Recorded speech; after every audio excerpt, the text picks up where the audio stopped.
नमस्ते। आज की हमारी कहानी। एक शिक्षिका एक स्कूल में नई नई ज्वाइन हुई। उसको क्लास में भेजा गया बच्चों को पढ़ाने के लिए। बहुत अच्छी शिक्षिका थी, पढ़ाती भी बहुत अच्छा थी, उसका अपने विषय में पारंगत थी और वो बहुत अच्छी टीचर थी। पर जब वो तीसरी क्लास में गई तो उसने देखा सब बच्चे अप टू डेट बैठे हैं, डिसिप्लिन में है, सब है, पर एक बच्चा बिल्कुल पीछे बैठा है।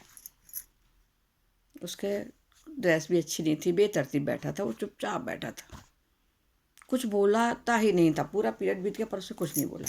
और उसको देख के एक अजीब सी भावना उस टीचर के मन में आई कि कैसा है ना, थोड़ा गंदा भी है थोड़ा, ये तो उसको अच्छा नहीं लगा उसको देख के।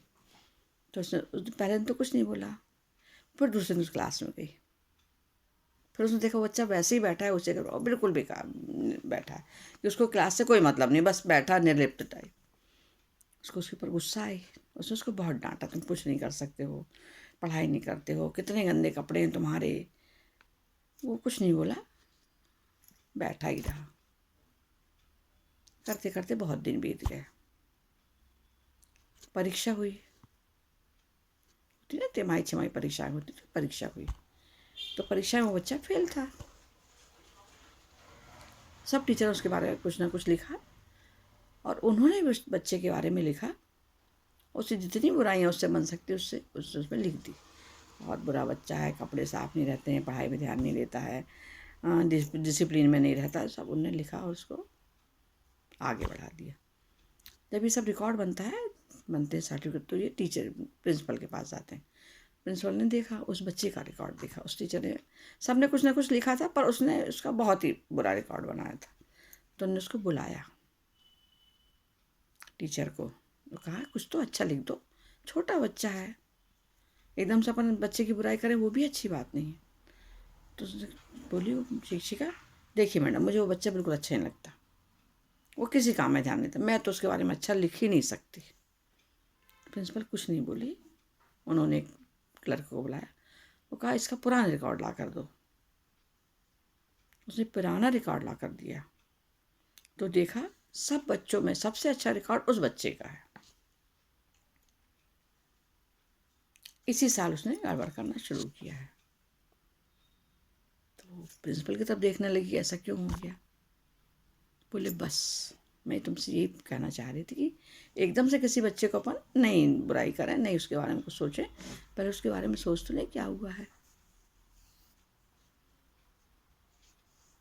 उसने पता लगाया कि उसके घर की हालत ठीक नहीं है, अभी अभी उसकी माँ या तो बीमार है या नहीं है। तो पता चला कि नहीं है। वो बच्चा बड़ा परेशान रहता है, इससे उसका मन पढ़ाई से भी उचट गया। क्योंकि स्कूल आना तो स्कूल आके बैठ जाता, उसको कोई मतलब नहीं रहता। दूसरे दिन जब वो क्लास में गई, क्लास के अंदर गई, तो उसने देखा वो बच्चा वैसे ही बैठा है। और उस बच्चे को पता था ये टीचर आके मुझे डांटेगी, चिल्लाएगी, मारेगी भी, और है ना, ये सब तो होता ही है। तो उन्होंने उस बच्चे को अपने पास बुलाया। तो डर गया वो बच्चा, शायद मारना पड़े ऐसा सोच के, पर वो आया। तो उन्होंने उसके पीठ पर हाथ फेरा और उससे बात करने लगी, कहाँ रहते हो, कैसे हो, क्या है, ऐसे बात करने लगी उससे। और फिर उससे उसे प्रश्न का उत्तर पूछा। तो वो बच्चा नहीं बोला। तो बाकी बच्चे बोल रहे मैडम इनको आता है, इसको आता, पर ये बोल नहीं रहा। तो उसका बोलो क्या बात है। तो बोले डरता है, बोले सब लोग उसको मारते हैं, डांटते, तो डर नहीं बेटा बोलो क्या बात है। तो उसने सुना, सबसे अच्छा प्रश्न का उत्तर उसने दिया। उस दिन से उस टीचर की उस बच्चे के प्रति जो भावना थी वो बदल गई और उसके ऊपर बहुत ध्यान देने लगी। वो बच्चा धीरे धीरे पढ़ाई करने लगा, आराम से धीरे करने लगा। कुछ दिन बाद वो बच्चा उस स्कूल से चला गया और ये टीचर अपने काम में लग गई। उसको भी बच्चे आते हैं, पास होते हैं, चले जाते हैं, वो बच्चा ही पास हो गया और चला गया। वो टीचर रिटायर्ड हो गई। कुछ दिनों बाद उसको एक पत्र आया, उसमें निमंत्रण पत्र भी था टीचर के पास, और उसमें लिखा था मैं यहाँ पर इस पोस्ट पर काम कर रहा हूँ, मेरी इस तारीख को शादी है, इस शादी में आपको आना बहुत ज़रूरी है, आप नहीं आओगी तो मैं शादी नहीं करूँगा। और अंत में उसने देखा था माँ।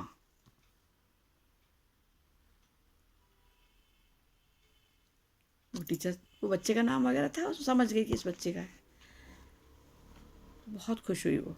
अब उसको जाने का था तो उसने तुरंत अपने जाने का वहाँ पहुँचा। तो वहाँ सब लोग, जितने लोग थे, मंडप में खड़े होकर रास्ता देख रहे थे और ये कह रहा था अभी मैं शादी नहीं करूँगा, मेरी माँ आने वाली। पता था उसकी माँ नहीं है, तो सब लोग कहते इसकी माँ कहाँ से आएगी, इसकी माँ तो है ही नहीं। पर वो कहता नहीं, वो माँ आएगी तभी मैं शादी करूँगा, तभी मैं भावर पाड़ूंगा, तभी मैं वरमाला करूँगा। वो रास्ता देखता रहा। अचानक एक कार से एक महिला उतरी और वो बच्चा उनको देखकर तुरंत दौड़ा और गले से लग गया और पैर पड़ने लगा। वो बोला, आज जो कुछ भी हूँ माँ, मैं आपके कारण ही बना।